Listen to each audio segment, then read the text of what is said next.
Punjabi radio ਤੇ ਵੈਸੇ ਸੁਣ ਰਹੇ ਸਾਰੇ ਸਰੋਤਿਆਂ ਨੂੰ ਬਲਵਿੰਦਰ ਕੌਰ ਵੱਲੋਂ ਪਿਆਰ ਭਰੀ ਸਤਿ ਸ੍ਰੀ ਅਕਾਲ। ਤੇ ਜੀ ਪ੍ਰੋਗਰਾਮ ਖਬਰ ਤੇ ਨਜ਼ਰ ਪ੍ਰੋਗਰਾਮ ਦੇ ਵਿੱਚ ਸਾਡੇ ਨਾਲ ਹੋਣਗੇ ਬਲਤੇਜ ਪੰਨੂ। ਖਬਰਾਂ ਤੇ ਝਾਤ ਮਾਰਨਗੇ ਜੀ ਕੀ ਕੁਝ ਹੋ ਰਿਹਾ ਹੈ ਪੰਜਾਬ ਦੇ ਵਿੱਚ ਜਾਂ ਭਾਰਤ ਦੇ ਵਿੱਚ। ਖਬਰਾਂ ਤੋਂ ਪਹਿਲਾਂ ਧੰਨਵਾਦ ਕਰਨਾ ਚਾਹੁੰਦੇ ਸਾਡੇ ਸਪਾਂਸਰਸ ਦਾ ਜਿਨ੍ਹਾਂ ਨੇ ਇਸ ਪ੍ਰੋਗਰਾਮ ਨੂੰ ਸਪਾਂਸਰ ਕਰਕੇ ਆਪ ਸਭ ਤੱਕ ਪਹੁੰਚਾਇਆ ਜੀ। ਦਲਵੀਰ ਸਿੰਘ ਗਿੱਲ ਲਾਈਵ ਤੋਂ, ਕਾਬਲ ਸਿੰਘ ਬੈਂਸ ਮੋਡੈਸਟੋ ਤੋਂ, ਸੁਰਿੰਦਰ ਸਿੰਘ ਕਾਲੋਂ ਰੈਂਚੋ ਕਰਡੋਵਾ ਤੋਂ, ਬਲਦੇਵ ਸਿੰਘ ਧਾਲੀਵਾਲ ਰੀਨੋ ਤੋਂ, ਸੁਰਿੰਦਰ ਕੌਰ ਧਾਮੀ ਤੇ ਪਰਿਵਾਰ ਸੀਰਸ ਤੋਂ, ਸਤਨਾਮ ਸਿੰਘ ਸ਼ੇਰ ਗਿਓ ਸਲਮਾ ਤੋਂ, ਨਵਜੋਤ ਕਰ ਕਲੋਟੀ ਤੇ ਪਰਿਵਾਰ ਜੋ ਬਸੇੜੀ ਤੋਂ, ਗੁਰਦੀਪ ਸਿੰਘ ਬਿਰਦੀ ਕਲੋਵਿਸ ਤੋਂ, ਖਾਲਸਾ ਇੰਸ਼ੋਰੈਂਸ ਏਜੰਸੀ ਸੈਨੋਜੇ ਤੋਂ, ਸੂਬੇਦਾਰ ਸਰਜੀਤ ਸਿੰਘ ਖੰਗੂੜਾ ਤੇ ਪਰਿਵਾਰ ਸੈਨੋਜੇ ਤੋਂ ਬਹੁਤ ਬਹੁਤ ਇਹਨਾਂ ਦੇ ਧੰਨਵਾਦੀਆਂ ਕਿ ਇਹਨਾਂ ਨੇ ਇਸ ਪ੍ਰੋਗਰਾਮ ਨੂੰ ਸਪਾਂਸਰ ਕਰਕੇ ਆਪ ਸਭ ਤੱਕ ਪਹੁੰਚਾਇਆ ਜੀ। ਸਾਡੇ ਨਾਲ ਜੁੜ ਚੁੱਕੇ ਨੇ ਬਲਤੇਜ ਪੰਨੂ ਜੀ। ਸਤਿ ਸ਼੍ਰੀ ਅਕਾਲ, ਸਵਾਗਤ ਹੈ ਜੀ। ਸਤਿ ਸ਼੍ਰੀ ਅਕਾਲ ਜੀ, ਧੰਨਵਾਦ ਜੀ, ਬਹੁਤ ਮਿਹਰਬਾਨੀ।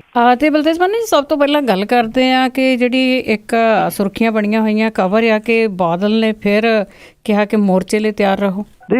ਇਹ ਗੱਲ ਉਹਨਾਂ ਨੇ ਪਹਿਲਾਂ ਵਿਧਾਨ ਸਭਾ ਦੇ ਵਿੱਚ ਵੀ ਆਖੀ ਸੀ ਤੇ ਹੁਣ ਉਹਨਾਂ ਨੇ ਫੇਰ ਜਿਹੜੀ ਹੈ ਜੀ ਇਹ ਦੁਹਰਾਈ ਆ ਸ੍ਰੀ ਅਨੰਦਪੁਰ ਸਾਹਿਬ ਦੀ ਧਰਤੀ ਤੋਂ, ਜਿਹੜੀ ਉਹਨਾਂ ਨੇ ਇੱਥੇ ਕਾਨਫਰੰਸ ਕੀਤੀ ਆ ਅਕਾਲੀ ਦਲ ਨੇ। ਉਹਦੇ ਵਿੱਚ ਉਹਨਾਂ ਨੇ ਇਹ ਗੱਲ ਜਿਹੜੀ ਹੈ ਜੀ ਆਖੀ ਆ ਕਿ ਜਿਹੜੇ ਪੰਜਾਬੀ ਨੇ ਉਹ ਇੱਕ ਨਵੇਂ ਮੋਰਚੇ ਦੇ ਵਾਸਤੇ ਤਿਆਰ ਰਹਿਣ ਤੇ ਇਹਦੇ ਵਾਸਤੇ ਕੁਰਬਾਨੀਆਂ ਵੀ ਜਿਹੜੀਆਂ ਉਹ ਦੇਣੀਆਂ ਪੈ ਸਕਦੀਆਂ ਨੇ। ਔਰ ਉਹਨਾਂ ਨੇ ਇਹ ਗੱਲ ਵੀ ਕਹੀ ਕਿ ਅਸੀਂ ਜਿਹੜਾ ਜੀ ਪੰਜਾਬ ਦੇ ਪਾਣੀਆਂ ਦੀ ਰਾਖੀ ਦੇ ਵਾਸਤੇ ਸੰਘਰਸ਼ ਜਿਹੜਾ ਜੀ ਉਹ ਕਰਾਂਗੇ ਤੇ ਪੰਜਾਬੀ ਜਿਹੜੇ ਨੇ ਉਹ ਇਸ ਸੰਘਰਸ਼ ਦੇ ਵਾਸਤੇ ਵੀ ਜਿਹੜਾ ਜੀ ਉਹ ਤਿਆਰ ਰਹਿਣ। ਉਹਨਾਂ ਨੇ ਕਿਹਾ ਕਿਸੇ ਵੀ ਕੀਮਤ ਦੇ ਉੱਤੇ ਜਿਹੜੀ ਨਹਿਰ ਹੈ ਉਹ ਬਣਨ ਨਹੀਂ ਦਿੱਤੀ ਜਾਊਗੀ। ਇਹ ਉਹਨਾਂ ਦਾ ਇੱਕ ਮਨ ਭਾਉਂਦਾ ਸਬਜੈਕਟ ਹੈ ਜੀ, ਜਿਹੜਾ ਕਿਉਂਕਿ ਆਉਂਦਾ ਹੁੰਦਾ ਸੀ 5ਵੀਂ 6ਵੀਂ ਦੇ ਵਿੱਚ ਕਿ ਕਿਸੇ ਮਨ ਭਾਉਂਦੇ ਵਿਸ਼ੇ ਦੇ ਉੱਤੇ ਜਿਹੜਾ ਜੀ ਉਹ ਲਿਖੋ, ਤੇ ਜੇ ਉਹਨਾਂ ਲਿਖਣਾ ਹੋਵੇ ਤਾਂ ਹਮੇਸ਼ਾ ਉਹਨਾਂ ਨੂੰ ਮੋਰਚੇ, ਕੁਰਬਾਨੀਆਂ ਜਿਹੜੇ ਜੀ ਇਹ ਮਨ ਭਾਉਂਦੇ ਕੁਛ ਲਫ਼ਜ਼ ਨੇ ਜਿਹੜੇ ਪਿਛਲੇ ਜਿਉਂ ਅਸਲ ਦੇ ਵਿੱਚ ਮੇਰੇ ਵਾਲੀ ਏਜ ਵਾਲੇ ਜਿਹੜੇ ਜਿਉਂ ਜੰਮੇ ਨੇ ਤੇ ਜਿਹੜੇ ਢਲਾਣ ਵੱਲ ਨੂੰ ਵੀ ਤੁਰ ਪਏ ਨੇ, ਅਜੇ ਵੀ ਉਹੀ ਲਫ਼ਜ਼ ਜਿਹੜੇ ਆ ਨਾ ਜੀ ਉਹ ਸੁਣੀ ਜਾ ਰਹੇ ਆ। ਉਂਝ ਵੈਸੇ ਇੱਥੇ ਇੱਕ ਗੱਲ ਜਿਹੜੀ ਹੋਰ ਹੋਈ ਕਿ ਅਕਾਲੀ ਦਲ ਨੇ ਆਪ ਹੀ ਦੋ ਜਿਹੜੇ ਅਵਾਰਡ ਸੀਗੇ ਉਹਨਾਂ ਦੇ ਨਾਂ ਰੱਖੇ। ਇੱਕ ਹਲ ਜਿਹੜਾ ਸੀਗਾ ਉਹ ਬਣਾਇਆ ਤੇ ਕਿਸਾਨੀ ਦਾ ਮਸੀਹਾ ਇਹ ਜਿਹੜਾ ਅਵਾਰਡ ਸੀਗਾ ਜੀ ਇਹ ਦਿੱਤਾ ਪ੍ਰਕਾਸ਼ ਸਿੰਘ ਬਾਦਲ ਹੋਰਾਂ ਨੂੰ, ਮੁੱਖ ਮੰਤਰੀ, ਤੇ ਡਿਪਟੀ ਮੁੱਖ ਮੰਤਰੀ ਜਿਹੜੇ ਸਨ ਜੀ ਉਹਨਾਂ ਨੂੰ ਇੱਕ ਅਵਾਰਡ ਬਣਾ ਕੇ ਦਿੱਤਾ ਗਿਆ ਪਾਣੀਆਂ ਦਾ ਰਾਖਾ। ਇਹ ਦੋ ਅਵਾਰਡ ਜਿਹੜੇ ਜੀ ਪੰਜਾਬ ਦੇ ਵਿੱਚ ਅਕਾਲੀ ਦਲ ਨੇ ਜਿਹੜੇ ਸ਼ੁਰੂ ਕੀਤੇ ਨੇ ਤੇ ਅਕਾਲੀ ਦਲ ਨੇ ਆਪਣੇ ਆਪ ਨੂੰ ਹੀ ਜਿਹੜਾ ਜੀ ਉਹ ਦਿੱਤੇ ਨੇ ਦੋ ਜਣਿਆਂ ਨੂੰ।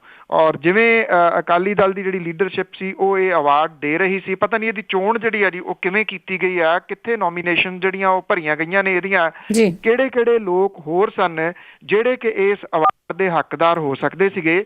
ਇਹਦੀ ਕੋਈ ਡਿਟੇਲ ਜਿਹੜੀ ਨਾ ਤਾਂ ਉਂਝ ਮਿਲਣੀ ਆ, ਨਾ ਕੋਈ RTI ਦੇ ਰਾਹੀਂ ਜਿਹੜੀ ਆ ਜੀ ਉਹ ਮਿਲਣੀ ਆ ਕਿ ਕਿਵੇਂ ਜਿਹੜਾ ਦੀ ਅਪਲਾਈ ਕੀਤਾ ਗਿਆ, ਕਿਹਨੇ ਸ਼ੁਰੂ ਕੀਤਾ, ਪਰ ਅਵਾਰਡ ਦੇ ਦਿੱਤੇ ਗਏ ਜੀ। ਬਿਲਕੁਲ ਜੀ, ਜਾਂ ਤੇ ਉਹ ਘਰੇ ਹੀ ਲੈ ਲੈਂਦੇ ਕਿਉਂਕਿ ਇੱਕ ਪਰਿਵਾਰ ਦੇ ਸੀਗੇ, ਪਰਿਵਾਰ ਨੇ ਉਹ ਬਣਾਏ ਸੀਗੇ ਤੇ ਪਰਿਵਾਰ ਨੇ ਉਹ ਲੈ ਲਏ ਆ ਤੇ ਘਰੇ ਰੱਖ ਲੈਣੇ ਸੀਗੇ। ਤੇ ਅੱਗੇ ਆਪਾਂ ਗੱਲ ਕਰਦੇ ਹਾਂ ਅਨੰਦਪੁਰ ਸਾਹਿਬ ਦੇ ਵਿੱਚ ਜਿਸ ਤਰ੍ਹਾਂ ਲੋਕ ਜਾਂਦੇ ਆ ਤੇ ਬਿਲਕੁਲ ਹੋਲੇ ਮਹੱਲੇ ਦੇ ਉੱਤੇ ਉੱਥੇ ਖਾਲਸਾ ਹੀ ਰੰਗ ਹੁੰਦਾ ਆ, ਪਰ ਨਾਲ ਕਹਿੰਦੇ ਕਿ ਉੱਥੇ ਸਿਆਸੀ ਕਾਨਫਰੰਸਾਂ ਵੀ ਬਹੁਤ ਸੀ ਜੀ। ਸਿਆਸੀ ਕਾਨਫਰੰਸਾਂ ਹਰ ਸਾਲ ਹੁੰਦੀਆਂ ਨੇ ਜੀ। ਇਸ ਵਾਰ ਜਿਹੜੀ ਸੀ ਉੱਥੇ ਤਿੱਖੀ ਸੁਰ ਰਹੀ। ਕਾਰਨ ਉਹਦਾ ਸਾਰੇ ਜਾਣਦੇ ਨੇ, ਚੋਣਾਂ ਦਾ ਵਰ੍ਹਾ ਜਿਹੜਾ ਜੀ ਸ਼ੁਰੂ ਹੋ ਚੁੱਕਿਆ। ਇਹ ਵੀ ਗੱਲ ਜਿਹੜੀ ਦੀ ਭਾਰੂ ਰਹੀ ਕਿ ਚੋਣਾਂ ਸ਼ਾਇਦ ਪੰਜਾਬ ਦੇ ਵਿੱਚ ਮਿੱਥੇ ਸਮੇਂ ਤੋਂ ਪਹਿਲਾਂ ਆ ਸਕਦੀਆਂ ਨੇ। ਜਿਹੜੀ ਗੱਲ ਮੋਰਚੇ ਵਾਲੀ ਬਾਦਲ ਸਾਹਿਬ ਨੇ ਆਖੀ ਆ, ਸ਼ਾਇਦ ਇਹ ਵੀ ਉਸ ਪਾਸੇ ਵੱਲ ਨੂੰ ਇਸ਼ਾਰਾ ਜਿਹੜਾ ਦੀ ਉਹ ਕਰਦੀ ਹੋ ਸਕਦੀ ਹੈ। ਜਿਹੋ ਜਿਹੀਆਂ ਕਨਸੋਆਂ, ਜਿਹੋ ਜਿਹੀਆਂ ਕਿਆਸ ਅਰਾਈਆਂ ਜਿਹੜੀਆਂ ਦੀ ਉਹ ਲਾਈਆਂ ਜਾ ਰਹੀਆਂ ਨੇ ਤੇ ਕੋਈ ਵੀ ਸਿਆਸੀ ਪਾਰਟੀ ਇਹਦੇ ਵਿੱਚ ਪਿੱਛੇ ਨਹੀਂ ਰਹਿਣਾ ਚਾਹੁੰਦੀ। ਕਾਂਗਰਸ ਨੇ ਵੀ ਆਪਣੀ ਕਾਨਫਰੰਸ ਲਾਈ, ਆਮ ਆਦਮੀ ਪਾਰਟੀ ਵਾਲਿਆਂ ਨੇ ਵੀ ਆਪਣੀ ਜਿਹੜੀ ਕਾਨਫਰੰਸ ਸੀ ਉਹ ਲਾਈ। ਕਾਂਗਰਸ ਦੀ ਜਿਹੜੀ ਕਾਨਫਰੰਸ ਸੀਗੀ ਉਹਦੇ ਵਿੱਚ ਉਹਨਾਂ ਦੇ ਜਿਹੜੇ ਵੱਡੇ ਆਗੂ ਸੀਗੇ, ਜਿਹਦੇ ਵਿੱਚ ਅੰਬਿਕਾ ਸੋਨੀ ਪੰਜਾਬ ਪ੍ਰਦੇਸ਼ ਕਾਂਗਰਸ ਦੇ ਪ੍ਰਧਾਨ, ਕੈਪਟਨ ਅਮਰਿੰਦਰ ਸਿੰਘ, ਰਜਿੰਦਰ ਕੌਰ ਭੱਠਲ, ਸਾਬਕਾ ਪ੍ਰਧਾਨ ਪ੍ਰਤਾਪ ਸਿੰਘ ਬਾਜਵਾ, ਸ਼ਮਸ਼ੇਰ ਸਿੰਘ ਦੂਲੋਂ, ਇਹਨਾਂ ਸਾਰਿਆਂ ਨੂੰ ਲੋਕ ਉਡੀਕਦੇ ਰਹੇ। ਇਹਨਾਂ ਚੋਂ ਕੋਈ ਨਾ ਬੌੜਿਆ। ਜਿਹੜੇ ਉੱਥੇ ਪਹੁੰਚੇ ਸਨ ਉਹਨਾਂ ਦੇ ਵਿੱਚੋਂ ਜਿਹਨਾਂ ਨੂੰ ਲੋਕਾਂ ਨੇ ਸੁਣਿਆ ਨਿੱਠ ਕੇ, ਜਿਹਨੂੰ ਉਹ ਮਨਪ੍ਰੀਤ ਸਿੰਘ ਬਾਦਲ ਹੋਰਾਂ ਨੂੰ ਸੁਣਿਆ। ਮਨਪ੍ਰੀਤ ਸਿੰਘ ਬਾਦਲ ਹੋਰਾਂ ਨੇ ਇਹ ਗੱਲ ਜਿਹੜੀ ਆਖੀ ਕਿ ਚੀਚੀ ਨੂੰ ਖੂਨ ਲਾ ਕੇ ਸ਼ਹੀਦ ਬਣਨ ਦੀ ਕੋਸ਼ਿਸ਼ ਕਰ ਰਹੇ ਨੇ ਮੁੱਖ ਮੰਤਰੀ ਤੇ ਡਿਪਟੀ ਮੁੱਖ ਮੰਤਰੀ। ਉਹਨਾਂ ਕਿਹਾ ਕਿ ਸਮੱਸਿਆਵਾਂ ਦੀ ਗੱਲ ਬਹੁਤ ਕਰਦੇ ਨੇ ਪਰ ਸਮੱਸਿਆਵਾਂ ਦਾ ਹੱਲ ਜਿਹੜਾ ਜੀ ਉਹ ਸਿਰਫ ਕੈਪਟਨ ਅਮਰਿੰਦਰ ਸਿੰਘ ਹੋਰਾਂ ਦੇ ਕੋਲੇ ਆ। ਤੇ ਉਹਨਾਂ ਕਿਹਾ ਕਿ ਜੇ ਪੰਜਾਬ ਨੂੰ ਬਚਾਉਣਾ ਤਾਂ ਕਾਂਗਰਸ ਦੀ ਅਗਵਾਈ ਦੇ ਵਿੱਚ ਜਿਹੜਾ ਜੀ ਕੈਪਟਨ ਅਮਰਿੰਦਰ ਸਿੰਘ ਹੋਰਾਂ ਦੀ ਅਗਵਾਈ ਦੇ ਵਿੱਚ ਅਗਲੀ ਸਰਕਾਰ ਬਣਾਉਣ ਦਾ ਮੌਕਾ ਜਿਹੜਾ ਜੀ ਉਹ ਕਾਂਗਰਸ ਨੂੰ ਪੰਜਾਬ ਦੇ ਲੋਕ ਦੇਣ। ਦੂਜੇ ਪਾਸੇ ਇੱਕ ਭਰਵੀਂ ਕਾਨਫਰੰਸ ਜਿਹੜੀ ਸੀ ਉਹ ਆਮ ਆਦਮੀ ਪਾਰਟੀ ਵਾਲਿਆਂ ਨੇ ਵੀ ਕੀਤੀ। ਇਹਦੇ ਵਿੱਚ ਦਿੱਲੀ ਤੋਂ ਆਏ ਨੇਤਾ ਵੀ ਸ਼ਾਮਲ ਸਨ, ਇਹਦੇ ਵਿੱਚ ਪੰਜਾਬ ਦੇ ਨੇਤਾ ਵੀ ਸ਼ਾਮਲ ਸਨ।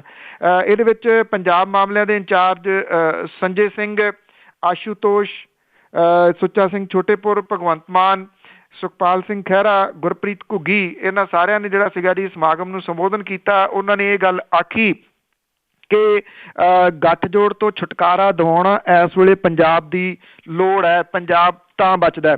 ਇਹ ਵੀ ਗੱਲ ਜਿਹੜੀ ਜੀ ਉਭਾਰੀ ਗਈ ਕਿ ਚਾਣਕਿਆ ਜਿਹੜਾ ਉਹ ਇਹ ਕਹਿੰਦਾ ਕਿ ਜੇ ਹਾਕਮ ਜਿਹੜਾ ਆ ਉਹ ਬਿਜ਼ਨਸਮੈਨ ਬਣ ਜਾਵੇ, ਵਪਾਰੀ ਬਣ ਜਾਵੇ, ਤਾਂ ਫਿਰ ਲੋਕ ਜਿਹੜੇ ਨੇ ਉੱਥੋਂ ਦੇ ਭੁੱਖੇ ਮਰਦੇ ਨੇ। ਜੋ ਹਾਲਾਤ ਇਸ ਵੇਲੇ ਪੰਜਾਬ ਦੇ ਜਿਹੜਾ ਜੀ ਉਹ ਹੋਏ ਨੇ, ਤੁਹਾਡੀ ਗੱਲ ਠੀਕ ਹੈ, ਸੰਗਤਾਂ ਜਿਹੜੀਆਂ ਜੀ ਉਹ ਜਾਂਦੀਆਂ ਨੇ ਅਤੇ ਸਿਆਸੀ ਲੋਕ ਜਿਹੜੇ ਨੇ ਉਹਨਾਂ ਨੂੰ ਆਪਣੇ ਇਕੱਠ ਦੇ ਵਿੱਚ ਜਿਹੜਾ ਜੀ ਉਹ ਦਰਸਾਉਂਦੇ ਨੇ। ਲੋਕ ਜ਼ਰੂਰ ਜਾਣਨਾ ਚਾਹੁਣਗੇ ਕਿਹਦੀ ਕਾਨਫਰੰਸ ਕਿੰਨੀ ਵੱਡੀ ਜਿਹੜੀ ਜੀ ਉਹ ਹੋਈ, ਕਿੰਨੇ ਲੋਕ ਪਹੁੰਚੇ। ਮੇਰਾ ਖਿਆਲ ਹੁਣ ਜਿਹੜਾ ਜੀ ਇਹ ਕਾਨਫਰੰਸਾਂ ਦੀਆਂ ਭੀੜਾਂ ਜਿਹੜੀਆਂ ਉਹ ਵੇਖਣ ਦਾ ਸਮਾਂ ਨਹੀਂ ਹੈ। ਹੁਣ ਅਸਲ ਜਿਹੜਾ ਨਤੀਜਾ ਜਦੋਂ ਆਊਗਾ ਵੋਟਾਂ ਦਾ, ਉਦੋਂ ਹੀ ਜਿਹੜਾ ਜੀ ਪਤਾ ਲੱਗੂਗਾ ਕਿ ਕਿੰਨੀਆਂ ਭੀੜਾਂ ਜਿਹੜੀਆਂ ਉਹ ਕਿਹੜੀ ਪਾਰਟੀ ਜਟਾਉਂਦੀ ਸੀਗੀ ਅਤੇ ਉਹਦੇ ਮਸ਼ੀਨਾਂ ਦੇ ਵਿੱਚੋਂ ਕੀ ਨਿਕਲਿਆ ਜੀ। ਜੀ ਬਿਲਕੁਲ, ਡੱਬੇ ਦੇਖਣੇ ਪੈਣਗੇ। ਤੇ ਅੱਗੇ ਜੀ ਈਡੀ ਦੀ ਗੱਲ ਕਰੀਏ, ਵੀਰਭੱਦਰ ਦੀ ਪਹਿਲਾਂ ਵੀ ਆਪਾਂ ਖਬਰ ਕਰ ਚੁੱਕੇ ਹਾਂ, ਤੇ ਈਡੀ ਵੱਲੋਂ ਵੀਰਭੱਦਰ ਦੀ 8 ਕਰੋੜ ਦੀ ਜ਼ਮਤੀ ਕੁਰਕ ਕਰਨ ਦੇ ਹੁਕਮ। ਜੀ ਇੱਥੇ ਹਿਮਾਚਲ ਪ੍ਰਦੇਸ਼ ਦੇ ਮੌਜੂਦਾ ਮੁੱਖ ਮੰਤਰੀ ਜੀ ਵੀਰਭੱਦਰ ਸਿੰਘ, ਜਿਨ੍ਹਾਂ ਦੇ ਉੱਤੇ ਇਨਫੋਰਸਮੈਂਟ ਡਾਇਰੈਕਟੋਰੇਟ ਦਾ ਸ਼ਿਕੰਜਾ ਪਿਛਲੇ ਕੁਝ ਸਮੇਂ ਤੋਂ ਪਿਆ ਹੋਇਆ, CBI ਦੀ ਜਾਂਚ ਜਿਹੜੀ ਹੈ ਜੀ ਉਹਨਾਂ ਦੇ ਚੱਲ ਰਹੀ ਆ। ਬਲੈਕ ਮਨੀ ਨੂੰ ਵਾਈਟ ਮਨੀ ਕਰਨ ਦਾ ਮਾਮਲਾ ਜਿਹੜਾ ਜੀ ਉਹ ਵਿਚਾਰ ਅਧੀਨ ਉਹਨਾਂ ਦੇ ਹੈ, ਉਹਦੀ ਜਾਂਚ ਜਿਹੜੀ ਚੱਲ ਰਹੀ ਹੈ। ਉਹਦੇ ਵਿੱਚ ਇੱਕ ਨਵਾਂ ਮੋੜ ਜਿਹੜਾ ਜੀ ਆਇਆ। ਵੀਰਭੱਦਰ ਸਿੰਘ ਹੋਰਾਂ ਦੀ ਦਿੱਲੀ ਦੇ ਵਿੱਚ ਸਥਿਤ ਇੱਕ ਫਲੈਟ ਤੇ ਕੁਝ ਹੋਰ ਜਿਹੜੀ ਪ੍ਰਾਪਰਟੀ ਜਿਹਦੀ ਕੀਮਤ ਲਗਭਗ 8 ਕਰੋੜ ਰੁਪਈਆ ਬਣਦੀ ਆ, ਇਹਨੂੰ ਕੁਰਕ ਕਰਨ ਦੇ ਹੁਕਮ ਜਿਹੜੇ ਨੇ ਜੀ ਉਹ ਜਾਰੀ ਕੀਤੇ ਗਏ ਨੇ। ਜਿਹੜੇ ਮੁੱਖ ਮੰਤਰੀ ਵੀਰਭੱਦਰ ਸਿੰਘ ਹੋਰੀ ਨੇ, ਉਹਨਾਂ ਨੇ ਕਿਹਾ ਕਿ ਸੈਂਟਰ ਦੀ ਸਰਕਾਰ ਨੇ ਉਹਨਾਂ ਨੂੰ ਇਹ ਹੋਲੀ ਦਾ ਤੋਹਫਾ ਜਿਹੜਾ ਜੀ ਉਹ ਦਿੱਤਾ। ਸੋ ਬਲੈਕ ਮਨੀ ਨੂੰ ਵਾਈਟ ਕਰਨ ਨੂੰ ਰੋਕਣ ਵਾਲਾ ਜਿਹੜਾ ਕਾਨੂੰਨ ਹੈ PMLA, ਉਹਦੇ ਤਹਿਤ ਜਿਹੜਾ ਜੀ ਇਹ ਹੁਕਮ ਜਾਰੀ ਕੀਤੇ ਗਏ ਨੇ। ਉਹਨਾਂ ਦੀਆਂ ਕੁਝ ਜਿਹੜੀਆਂ FD ਨੇ ਉਹਨਾਂ ਨੂੰ ਵੀ ਜ਼ਬਤ ਕਰਨ ਦੀ ਗੱਲ ਜਿਹੜੀ ਹੈ ਜੀ ਉਹ ਆਖੀ ਗਈ ਹੈ। ਜਿਹੜੇ ਕੁਰਕੀ ਦੇ ਹੁਕਮ ਦੇ ਖਿਲਾਫ ਦੋਸ਼ੀ ਧਿਰ ਜਿਹੜੀ ਹੈ ਜੀ ਉਹ ਅਗਲੇ ਕੁਝ ਮਹੀਨਿਆਂ ਦੇ ਦੌਰਾਨ, 4 ਮਹੀਨਿਆਂ ਦੇ ਦੌਰਾਨ ਜਿਹੜੀ ਹੈ ਜੀ ਸੰਬੰਧਿਤ ਅਥਾਰਟੀ ਦੇ ਕੋਲੇ ਅਪੀਲ ਜਿਹੜੀ ਆ ਉਹ ਕਰ ਸਕਦੀ ਹੈ। ਵੀਰਭੱਦਰ ਸਿੰਘ ਹੋਰਾਂ ਦੇ ਘਰ ਦੇ ਉੱਤੇ ਉਦੋਂ ਛਾਪਾ ਮਾਰਿਆ ਗਿਆ ਸੀਗਾ ਜੀ ਇਨਫੋਰਸਮੈਂਟ ਡਾਇਰੈਕਟੋਰੇਟ ਦਾ, ਜਦੋਂ ਉਹਨਾਂ ਦੀ ਧੀ ਦਾ ਜਿਹੜਾ ਜੀ ਉਹ ਵਿਆਹ ਹੋ ਰਿਹਾ ਸੀਗਾ। ਇਹਨੂੰ ਵੀਰਭੱਦਰ ਸਿੰਘ ਹੋਰਾਂ ਨੇ ਗੰਦੀ ਸਿਆਸਤ ਜਿਹੜਾ ਜੀ ਉਹ ਕਰਾਰ ਦਿੱਤਾ। ਅਕਸਰ ਹੀ ਜਿਹੜੇ ਲੀਡਰ ਨੇ ਜਦੋਂ ਉਹਨਾਂ ਦੀ ਇੱਦਾਂ ਜਿਹੜੀਆਂ ਪ੍ਰਾਪਰਟੀਜ਼, ਕਿਉਂਕਿ ਇੱਕ ਗੱਲ ਤਾਂ ਬੜੀ ਕਲੀਅਰ ਆ, ਕਿਸੇ ਤੋਂ ਲੁਕੀ ਛੁਪੀ ਨਹੀਂ ਆ ਕਿ ਇਹਨਾਂ ਦੀ ਜਿਹੜੀ ਪ੍ਰਾਪਰਟੀ ਆ ਉਹ ਕਿਵੇਂ ਵੱਧਦੀ ਆ ਲੀਡਰਾਂ ਦੀ, ਕਿਸੇ ਇੱਕ ਦੀ ਨਹੀਂ, ਲੀਡਰਾਂ ਦੀ ਮੈਂ ਗੱਲ ਕਰ ਰਿਹਾ ਕਿ ਕੌੜੀ ਵੇਲ ਵਾਂਗੂ ਜਿਹੜੀ ਆ ਜੀ ਉਹ ਵੱਧਦੀ ਆ। ਸਵਾਲ ਤਾਂ ਲੋਕਾਂ ਨੂੰ ਵੀ ਪਤਾ ਨਹੀਂ ਕਿ ਇਹਨਾਂ ਦੇ ਜਵਾਬ ਕੀ ਨੇ, ਪਰ ਜਿਹੜਾ ਸਵਾਲਾਂ ਦਾ ਸਵਾਲ ਉਹ ਇਹ ਆ ਜੀ ਕਿ ਇਸ ਹਮਾਮ 'ਚ ਤਕਰੀਬਨ ਸਾਰੇ ਹੀ ਨੰਗੇ ਨੇ। ਜਦੋਂ ਇੱਕ ਧਿਰ ਆਉਂਦੀ ਆ ਫਿਰ ਦੂਜੀ ਧਿਰ ਨੂੰ ਘੇਰਦੀ ਆ, ਜਦੋਂ ਦੂਜੀ ਧਿਰ ਆਉਂਦੀ ਆ ਪਹਿਲੀ ਨੂੰ ਘੇਰਦੀ ਆ। ਪਰ ਜੇ ਆਪਾਂ ਓਵਰਆਲ ਸਾਰਾ ਦੇਖੀਏ ਕਿ ਕਿੰਨੇ ਨੇਤਾਵਾਂ ਨੂੰ ਇਹਨਾਂ ਮਾਮਲਿਆਂ ਦੇ ਵਿੱਚ ਅੰਜਾਮ ਤੱਕ ਪਹੁੰਚਾਇਆ ਗਿਆ, ਤੇ ਤਕਰੀਬਨ ਨਤੀਜਾ ਸਿਫਰ ਜਿਹਾ ਹੀ ਨਿਕਲਦਾ ਜੀ। ਜੀ ਬਿਲਕੁਲ, ਤੁਹਾਡੀ ਗੱਲ ਸਹੀ ਆ ਕਿ ਇਸ ਹਮਾਮ 'ਚ ਇਹ ਸਾਰੇ ਹੀ ਇੱਕੋ ਜਿਹੇ ਹੀ ਆ। ਅਤੇ ਅੱਗੇ ਆਪਾਂ ਗੱਲ ਕਰੀਏ ਜਵਾਹਰ ਲਾਲ ਯੂਨੀਵਰਸਿਟੀ ਦੇ ਜਿਹੜੇ ਨੇਤਾ ਨੇ, ਸਟੂਡੈਂਟ ਨੇਤਾ ਕਨਈਆ ਕੁਮਾਰ, ਉਸ ਨੂੰ ਹੈਦਰਾਬਾਦ ਯੂਨੀਵਰਸਿਟੀ ਵਿੱਚ ਵੜਨ ਨਹੀਂ ਦਿੱਤਾ ਗਿਆ। ਜੀ ਐਕਚੁਅਲੀ ਜਿਹੜਾ ਹੈਦਰਾਬਾਦ ਦੇ ਵਿੱਚ ਇਹ ਗਏ ਸਨ ਜੀ JNU ਨੇਤਾ, JNU ਦੇ ਵਿੱਚ ਜਿਹੜੇ ਵਿਦਿਆਰਥੀ ਨੇਤਾ ਜਿਹੜੇ ਉੱਭਰੇ ਨੇ। ਅਸਲ ਦੇ ਵਿੱਚ ਜਿਹੜੀ ਹੈਦਰਾਬਾਦ ਯੂਨੀਵਰਸਿਟੀ ਹੈ ਜੀ, ਉਹਦੇ ਜਿਹੜੇ ਵਾਈਸ ਚਾਂਸਲਰ ਜਿਨ੍ਹਾਂ ਨੂੰ ਛੁੱਟੀ 'ਤੇ ਭੇਜ ਦਿੱਤਾ ਗਿਆ ਸੀਗਾ ਕੁਝ ਸਮਾਂ ਪਹਿਲਾਂ, ਰੋਹਿਤ ਵੇਮੁੱਲਾ, ਜਿਹੜਾ ਉੱਥੇ ਖੁਦਕੁਸ਼ੀ ਕਰ ਗਿਆ ਸੀਗਾ, ਉਹ ਉਦੋਂ ਬਾਅਦ ਔਰ ਹੁਣ ਦੁਬਾਰਾ ਫਿਰ ਜਿਹੜੇ ਇਹ ਵਾਈਸ ਚਾਂਸਲਰ ਨੇ ਛੁੱਟੀ ਤੋਂ ਆ ਗਏ ਨੇ, ਅਤੇ ਆਉਂਦਿਆਂ ਸਾਰ ਕੰਟਰੋਵਰਸੀ ਜਿਹੜੀ ਆ ਜੀ ਉਹ ਫਿਰ ਉਹਨਾਂ ਨੇ ਖੜੀ ਕਰ ਲਈ ਆ। ਇੱਕ ਤਾਂ ਜਿਹੜੇ ਉੱਥੇ ਸਟੂਡੈਂਟ ਨੇ ਉਹਨਾਂ ਨੇ ਜਿਹੜਾ ਜੀ ਵਿਰੋਧ ਕੀਤਾ ਇਸ ਵਾਈਸ ਚਾਂਸਲਰ ਦਾ, ਔਰ ਵਿਰੋਧ ਦੇ ਵਿੱਚ ਜਿਹੜਾ ਜੀ ਸੰਬੋਧਨ ਕਰਨ ਦੇ ਵਾਸਤੇ ਗਏ ਸਨ ਕਨਈਆ ਕੁਮਾਰ ਹੋਰੀ, ਅਤੇ ਉੱਥੇ ਇਹਨਾਂ ਨੂੰ ਵੜਨ ਨਹੀਂ ਦਿੱਤਾ ਗਿਆ ਇਸ ਯੂਨੀਵਰਸਿਟੀ ਦੇ ਵਿੱਚ। ਜਿਹੜੇ ਕਨਈਆ ਕੁਮਾਰ ਨੇ ਉਹਨੇ ਗੇਟ ਦੇ ਬਾਹਰ ਹੀ ਫਿਰ ਜਿਹੜੇ ਸਟੂਡੈਂਟ ਸਨ ਜੀ ਉਹਨਾਂ ਨੂੰ ਸੰਬੋਧਨ ਜਿਹੜਾ ਜੀ ਉਹ ਕੀਤਾ, ਔਰ ਵਿਦਿਆਰਥੀਆਂ ਨੇ ਇਹ ਗੱਲ ਆਖੀ ਕਿ ਉਹਨਾਂ ਦਾ ਸੰਘਰਸ਼ ਜਿਹੜਾ ਜੀ ਉਹ ਜਾਰੀ ਰਹੂਗਾ। ਵੇਖਣ ਵਾਲੀ ਗੱਲ ਇਹ ਹੈ ਜੀ ਕਿ ਜਿਹੜੀ ਤਾਕਤ ਹੈ, ਸਿਆਸੀ ਤਾਕਤ ਹੈ, ਉਹਦੇ ਤਹਿਤ ਜੋ ਕੁਝ ਜਿਵੇਂ ਸਟੂਡੈਂਟ ਨੂੰ ਦਬਾਉਣ ਦੀ ਕੋਸ਼ਿਸ਼ ਜਿਹੜੀ ਹੈ ਜੀ ਉਹ ਕੀਤੀ ਜਾ ਰਹੀ ਹੈ। ਪਿਛਲੇ ਕੁਝ ਹਫ਼ਤਿਆਂ ਦੇ ਦੌਰਾਨ ਸ਼ਾਇਦ ਜਿਹੜੇ ਸਿਆਸੀ ਲੋਕ ਨੇ ਉਹਨਾਂ ਨੇ ਕੁਝ ਨਹੀਂ ਸਿੱਖਿਆ। ਉਹਨਾਂ ਨੇ ਇਹ ਗੱਲ ਨਹੀਂ ਸਿੱਖੀ ਕਿ ਇਹ ਗੇਂਦ ਵਾਲੀ ਗੱਲ ਸੀਗੀ ਕਿ ਜਿੰਨਾ ਦਬਾਉਣ ਦੀ ਕੋਸ਼ਿਸ਼ ਕੀਤੀ ਗਈ ਆ ਓਨੀ ਉਹ ਉੱਭਰ ਕੇ ਸਾਹਮਣੇ ਆਈ ਆ। ਜੇ ਆਪਾਂ ਕੁਝ ਹਫ਼ਤਿਆਂ ਦੀ ਗੱਲ ਕਰੀਏ ਪਿਛਲਿਆਂ ਦੀ, ਕੌਣ ਜਾਣਦਾ ਸੀ ਕਨ੍ਹਈਆ ਕੁਮਾਰ ਕੌਣ ਹੈ? ਅੱਜ ਉਹ ਵਿਸ਼ਵ ਭਰ ਦੇ ਵਿੱਚ ਜੇ ਚਰਚਾ ਦਾ ਵਿਸ਼ਾ ਬਣਿਆ ਤਾਂ ਜਿਹੜੀ ਸਿਆਸੀ ਧਿਰਾਂ ਨੇ ਉਹਦੇ ਵੱਲੋਂ ਉਹਨੂੰ ਗਲਤ ਤਰੀਕੇ ਦੇ ਨਾਲ ਦਬਾਉਣ ਦੀ ਵਜ੍ਹਾ ਕਰਕੇ ਜਿਹੜਾ ਜੀ ਉਹ ਬਣਿਆ। ਪਰ ਜਿਵੇਂ ਮੈਂ ਕਿਹਾ ਕਿ ਸਿਆਸੀ ਲੋਕ ਜਿਹੜੇ ਨੇ ਜੀ ਉਹ ਤਾਕਤ ਦੇ ਨਸ਼ੇ ਦੇ ਵਿੱਚ ਇੰਨੇ ਚੂਰ ਹੁੰਦੇ ਨੇ ਕਿ ਉਹ ਇਹਨਾਂ ਗੱਲਾਂ ਨੂੰ ਜਿਹੜਾ ਜੀ ਉਹ ਸਮਝਦੇ ਨਹੀਂ। ਹੈਦਰਾਬਾਦ ਯੂਨੀਵਰਸਿਟੀ ਦੇ ਵਿੱਚ ਮਾਹੌਲ ਜਿਹੜਾ ਜੀ ਇੱਕ ਵਾਰੀ ਫੇਰ ਪੂਰਾ ਤੱਤਾ ਹੋਇਆ ਪਿਆ ਔਰ ਜਿਹੜੇ ਸਟੂਡੈਂਟ ਨੇ ਉਹਨਾਂ ਦਾ ਇਹ ਕਹਿਣਾ ਕਿ ਵਾਈਸ ਚਾਂਸਲਰ ਨੂੰ ਜਿੰਨੀ ਦੇਰ ਤੱਕ ਉਹਦੇ ਅਹੁਦੇ ਤੋਂ ਨਹੀਂ ਲਾਇਆ ਜਾਂਦਾ ਉਹ ਆਪਣਾ ਸੰਘਰਸ਼ ਜਿਹੜਾ ਜੀ ਉਹ ਜਾਰੀ ਰੱਖਣਗੇ। ਜੀ ਬਿਲਕੁਲ, ਪਰ ਦਬਾਉਣ ਦੀਆਂ ਕੋਸ਼ਿਸ਼ਾਂ ਵੀ ਪੂਰੀਆਂ ਹੈ। ਤੇ ਅੱਗੇ ਆਪਾਂ ਗੱਲ ਕਰਦੇ ਹਾਂ ਜੀ ਸ਼ਹੀਦ ਆਜ਼ਮ ਸਰਦਾਰ ਭਗਤ ਸਿੰਘ ਸ਼ਹੀਦ ਦੇ ਸਮਾਗਮ ਆ, ਉਸ ਦੇ ਵਿੱਚ ਭਗਤ ਸਿੰਘ ਹੋਰਾਂ ਦਾ ਸਮਾਗਮ ਸੀ ਪਰ ਜਿਹੜੇ ਪੋਲੀਟੀਸ਼ੀਅਨ ਆ ਇੱਕ ਦੂਸਰੇ ਤੇ ਦੂਸ਼ਣਬਾਜ਼ੀਆਂ। ਬਿਲਕੁਲ ਜੀ, ਇਹ ਜਿਹੜਾ ਖਟਕੜ ਕਲਾਂ ਦੇ ਵਿੱਚ ਜਿਹੜੇ ਸਮਾਗਮ ਹੋਏ ਦੋ, ਇਹਦੇ ਵਿੱਚ ਕਾਂਗਰਸ ਦੇ ਪੰਜਾਬ ਦੇ ਪ੍ਰਧਾਨ ਕੈਪਟਨ ਅਮਰਿੰਦਰ ਸਿੰਘ ਜਿਹੜੀ ਉਹ ਪਹੁੰਚੇ ਜੀ ਔਰ ਸੁਖਬੀਰ ਸਿੰਘ ਬਾਦਲ ਹੋਰੀ ਪਹੁੰਚੇ ਅਕਾਲੀ ਦਲ ਦੇ ਸਮਾਗਮ ਦੇ ਵਿੱਚ। ਕੈਪਟਨ ਅਮਰਿੰਦਰ ਸਿੰਘ ਹੋਰਾਂ ਨੇ ਜਿਹੜੀ ਇਹ ਗੱਲ ਆਖੀ ਕਿ ਜੇ ਪੰਜਾਬ ਦਾ ਭਵਿੱਖ ਸੁਰੱਖਿਅਤ ਕਰਨਾ ਹੈ ਤਾਂ ਅਕਾਲੀਆਂ ਤੋਂ ਪੰਜਾਬ ਨੂੰ ਮੁਕਤ ਜਿਹੜਾ ਜੀ ਉਹ ਕਰਨਾ ਪਊਗਾ ਤੇ ਕਾਂਗਰਸ ਪਾਰਟੀ ਨੂੰ ਜਿਹੜਾ ਜੀ ਉਹ ਅੱਗੇ ਲਿਆਂਦਾ ਜਾਵੇ। ਉਹਨਾਂ ਨੇ ਇਹ ਗੱਲ ਕਹੀ ਕਿ ਦੇਸ਼ ਭਗਤਾਂ ਨੇ ਕੁਰਬਾਨੀਆਂ ਦੇ ਕੇ ਜਿਹੜਾ ਗੋਰਿਆਂ ਤੋਂ ਆਜ਼ਾਦ ਕਰਾ ਲਿਆ ਸੀਗਾ, ਪਰ ਹੁਣ ਇੱਥੇ ਮਨਮਾਨੀਆਂ ਜਿਹੜੇ ਕਰਨ ਵਾਲੇ ਨੇ ਉਹਨਾਂ ਤੋਂ ਆਜ਼ਾਦ ਜਿਹੜਾ ਜੀ ਉਹ ਕਰਵਾਉਣ ਦੀ ਲੋੜ ਹੈ। ਉਹਨਾਂ ਨੇ ਆਪਣੇ ਬੈਂਕ ਖਾਤਿਆਂ ਦੇ ਬਾਰੇ ਗੱਲ ਕੀਤੀ ਕਿ ਇਹ ਸਿਰਫ ਉਹਨਾਂ ਨੂੰ ਬਦਨਾਮ ਕਰਨ ਦੀ ਕੋਸ਼ਿਸ਼ ਹੈ। ਭਗਤ ਸਿੰਘ ਦੀ ਵਿਚਾਰਧਾਰਾ ਜਿਹੜੀ ਕਾਲੇ ਅੰਗਰੇਜ਼ਾਂ ਵਾਲੀ ਸੀ ਉਹਦੇ ਉੱਤੇ ਉਹਨਾਂ ਨੇ ਕੋਈ ਜ਼ਿਕਰ ਨਾ ਕੀਤਾ। ਦੂਜੇ ਪਾਸੇ ਸੁਖਬੀਰ ਸਿੰਘ ਬਾਦਲ ਹੋਰੀ ਜਿਹੜੇ ਨੇ ਜੀ ਉਹ SYL ਦਾ ਮੁੱਦਾ ਜਿਹੜਾ ਸੀ ਇੱਥੇ ਉਭਾਰਦੇ ਨਜ਼ਰ ਆਏ। ਪੱਤਰਕਾਰਾਂ ਦੇ ਸਵਾਲਾਂ ਦੇ ਵਿੱਚ ਘਿਰ ਗਏ ਜਦੋਂ ਉਹਨਾਂ ਨੂੰ ਇਹ ਪੁੱਛਿਆ ਗਿਆ ਕਿ ਜਦੋਂ ਇਹ ਨਹਿਰ ਬਣੀ ਸੀ ਇਹਨੂੰ ਬਣਾਉਣ ਦੇ ਵਾਸਤੇ ਮੁੱਖ ਮੰਤਰੀ ਪ੍ਰਕਾਸ਼ ਸਿੰਘ ਬਾਦਲ ਇਸ ਵੇਲੇ ਔਰ ਬਰਨਾਲਾ ਸਰਕਾਰ ਦਾ ਨਾਂ ਸਿੱਧੇ ਰੂਪ ਦੇ ਵਿੱਚ ਬੋਲ ਰਿਹਾ, ਉਹਨਾਂ ਨੂੰ ਇਹ ਕਹਿ ਕੇ ਖਹਿੜਾ ਛਡਾਉਣਾ ਪਿਆ ਉੱਥੋਂ ਕਿ ਮੇਰੇ ਕੋਲੇ ਰਿਕਾਰਡ ਮੌਜੂਦ ਆ, ਇੱਦਾਂ ਦੀ ਕੋਈ ਗੱਲ ਨਹੀਂ ਸੀ, ਇਹ ਸਿਰਫ ਜਿਹੜਾ ਜੀ ਅਕਾਲੀ ਦਲ ਨੂੰ ਬਦਨਾਮ ਕਰਨ ਦੀ ਕੋਸ਼ਿਸ਼ ਹੈ। ਹਾਂ, ਭਗਤ ਸਿੰਘ ਦੇ ਬਾਰੇ ਦੇ ਵਿੱਚ ਉਹਨਾਂ ਨੇ ਕੀ ਕਿਹਾ? ਸਿਰਫ ਇਹ ਕਿ ਅਕਾਲੀ ਦਲ ਜਿਹੜਾ ਜੀ ਉਹ ਭਗਤ ਸਿੰਘ ਹੋਰਾਂ ਦੇ ਵਾਸਤੇ ਭਾਰਤ ਰਤਨ ਦਾ ਜਿਹੜਾ ਅਵਾਰਡ ਹੈ ਜੀ ਉਹਦੀ ਮੰਗ ਕਰਦਾ ਹੈ।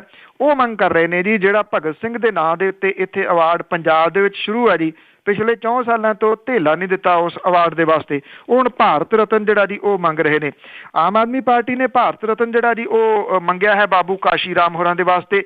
ਸਵਾਲ ਇਹ ਹੈ ਜੀ ਕਿ ਇਹ ਲੋਕ ਨੇਤਾ ਨੇ ਜੀ, ਲੋਕਾਂ ਦੇ ਦਿਲਾਂ ਦੇ ਵਿੱਚ ਰਹਿੰਦੇ ਨੇ। ਮੈਂ ਕੋਈ ਕੰਪੈਰੀਜ਼ਨ ਨਹੀਂ ਕਰਦਾ ਬਾਬੂ ਕਾਸ਼ੀ ਰਾਮ ਹੋਰਾਂ ਦਾ ਭਗਤ ਸਿੰਘ ਹੋਰਾਂ ਦੇ ਨਾਲ। ਭਗਤ ਸਿੰਘ ਹੋਰੀ ਜਿਹੜੇ ਨੇ ਜੀ ਉਹ ਲੋਕਾਂ ਦੇ ਹੀਰੋ ਨੇ ਔਰ ਉਹ ਲੋਕਾਂ ਦੇ ਮਨਾਂ ਦੇ ਵਿੱਚ ਵਸਦੇ ਨੇ। ਨਾ ਉਹਨਾਂ ਨੂੰ ਤੇ ਨਾ ਉਹਨਾਂ ਦੇ ਸ਼ਾਇਦ ਪਰਿਵਾਰ ਨੂੰ ਜਿਹੜੀ ਹੈ ਜੀ ਇਸ ਕਿਸਮ ਦੇ ਕਿਸੇ ਅਵਾਰਡ ਦੀ ਜ਼ਰੂਰਤ ਹੋਊਗੀ।